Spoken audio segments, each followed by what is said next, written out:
Og nagkasinabot nimo ni Bro Rainier Igkas nga mamana diri sa secret spot nga daghang nakahibalo taliwala sa kusog nga hangin ug medyo bawd nga panahon.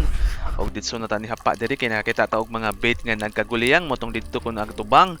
Nya wa na ko damha didto di sa ubos nga gagi ang mga kanahan.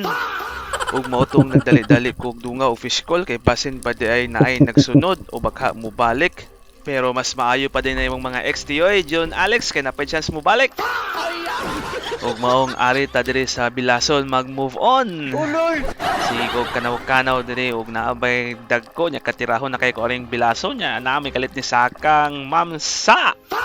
Maong kurbada 120 pero nilayo ang kanahan nya pagtan-aw nako na pa di kauban. Wow! Motong mamudol ako na lang action dool pero pag tiyon ako wa man nagpaduolog nilayo.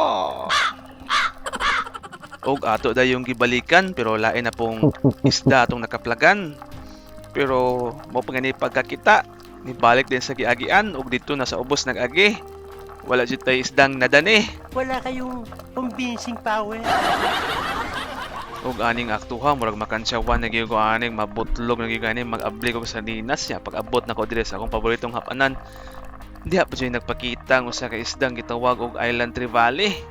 Motong wa na paglangan-langan ako din yung gitira, medyo ngit-ngit na. Mayo gani kay natsambahan pagid nato. Buenas mo naman!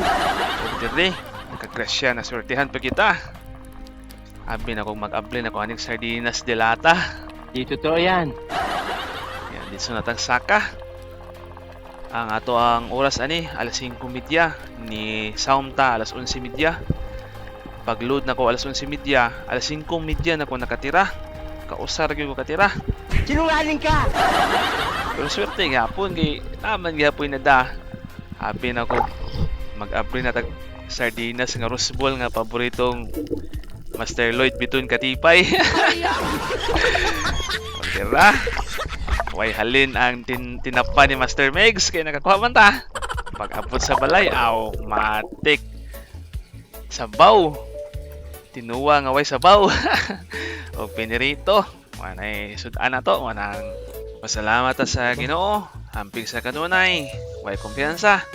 To God be all the glory. And God bless us all.